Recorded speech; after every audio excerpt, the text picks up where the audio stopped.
Hello mga ka-hustler! Happy morning, happy afternoon, and happy evening sa lahat ng mga viewers natin all over the world. Welcome again sa another video na gagawin natin today. And syempre, before we start our topic, kumusta po kayong lahat? Again, thank you so much sa patuloy na pag-view ng ating pong video. And syempre, maraming salamat sa mga nadadagdag na subscriber sa ating pong YouTube channel. So anyway guys, ngayon po ay January 12. So imagine that, napakabilis ng panahon, napakabilis ng oras, malapit na po tayo dun sa kalahati ng January. So right now, isa sa mga goal ko talaga ay makagawa lagi ng video. So ngayon ang pinakapag-uusapan natin mga ka-hustler ay pag may tinanim, may aanihin. So kung ano yung tinanim mo, yun din yung aanihin mo. Napaka-importante talaga na meron ka talagang tinatanim. Kasi the moment na may tinatanim ka, meron ka talagang aanihin. Pero always remember na sa pagtatanim, kailangan mo lang maging matyaga, kailangan mo lang mag-antay, kailangan punong-puno ka ng pasensya. Kasi hindi ibig sabihin na pag may tinanim ka, aanihin mo agad bukas or aanihin mo agad next week or next month. Ang pagtatanim, may panahon siya ng pag-ani din. So, kung ikaw ay nagtatanim ng palay, so syempre hindi agad yan monthly. Hindi yan next month agad aanihin mo. Meron siyang duration para anihin mo yung tinanim mong palay. Kung ikaw naman ay magtanim ng mangga, so medyo matagal-tagal yung mangga eh. I think mga 15 years, 20 years, 25 years bago mo makita yung bunga niya. So, ngayon, ano yung pinaka-point ko dito? Kapag meron kang tinanim, sureball yan, meron ka talagang aanihin. Pero kung wala ka naman tinanim, wag kang umasa na meron kang aanihin. Kaya sa mga umaasa dyan, para lang ito sa mga taong may tinatanim. Sila lang yung may karapatan umasa na meron silang makukuha or meron silang maaani pagdating ng panahon. So, i-relate natin sa buhay natin. Kung gusto mo din may ma-achieve sa buhay, kung gusto mo din maging successful, gusto mong umangat sa buhay, magsipag ka ngayon. Magtanim ka ngayon ng kasipagan, mag-sacrifice ka ngayon, tumaya ka ngayon, kasi naniniwala ako, darating yung panahon. Baka after 3 years, after 5 years, or after 10 years, lahat ng sacrifices mo, lahat ng pagsisipag mo, lahat ng pagpapagod mo, re-resulta yon, magbubunga yon. Kaso nga lang, may mga tao lang na hindi talaga nakakaabot doon sa anihan kasi nga naiinip agad sila. Kasi nawawalan sila ng pasensya.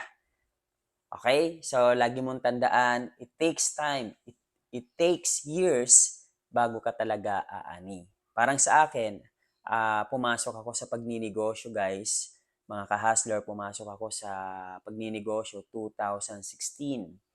And naani ko yung mga sacrifices ko, yung trabaho na ginawa ko dun sa negosyo na pinasok ko, I think mga after 4 years, kulang-kulang 5 years, saka ko talaga inani lahat ng sacrifices, lahat ng mga pagod, puyat, sakripisyo sa negosyo na ginawa ko.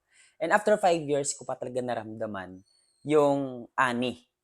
Pero may unti-unti naman, pero yung buhos talaga after 5 years. So right now, ikaw, ilang taon ka na nagtatanim? Ilang taon ka na bang naghahasik ng binhi? And kung 2 years ka na, 3 years ka na, or bago ka lang, tuloy-tuloy mo lang yan. Dire-diretso mo lang. May ulan man, may bagyo, mainit man, ano man ma-experience mo habang nagtatanim ka, okay lang yan. Ituloy-tuloy mo lang yan. Kasi one day, lagi mong tandaan to, aani at aani at aani ka. Lagi mong tandaan, kapatid, kapag yan nagbunga na, hindi mo na yan mapipigilan. Dadami at dadami yung bunga yan at baka magsawa ka ng kakaani.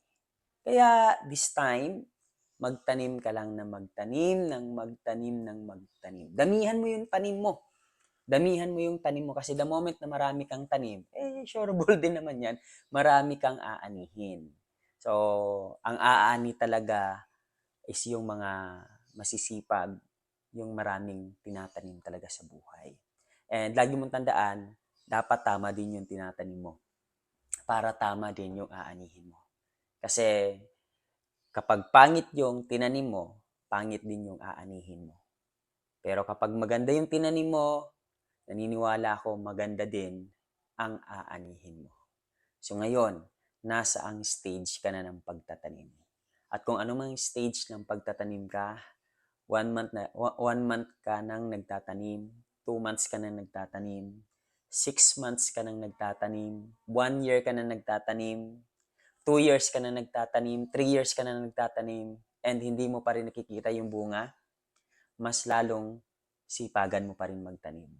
Hindi mo pa rin nakikita yung bunga, mas ituloy-tuloy mo yung pagtatanim. Kasi naniniwala ako, meron at meron at meron. Kasi nga, lagi yung tandaan to mga ka-hustler, nasa biblical naman din na paniniwala, biblical base. It's not about religion, pero ayon sa Bible, kapag may tinanim ka, may aanihin ka. Sabi nga, what you sow, you reap. Di ba? Kung ano yung tinanim mo, yun din yung aanihin mo. Kaya damihan mo na yung tanim. Yung pagpupuyat mo ngayon, yung sacrifices mo ngayon, mag-aani talaga yan. Naniniwala ako mag-aani yan. Kaya tanim lang ng tanim para may aasahang ani. Ang importante dito, may inaasahan tayo. Ang importante dito, meron tayong inaasahang maging resulta or maging ani. Kasi nagtatanim naman tayo. So, yun lang mga ka-hustler. I hope na meron ka uling natutunan sa video na to. I hope na na-inspire ka, na-motivate ka, nag-learn ka. And again, bago tayo mag-end, don't forget to subscribe my YouTube channel para marami pa tayong matulungan. And syempre, pwede nyo din po i-share yung video na to. Thank you so much. God bless. Bye-bye.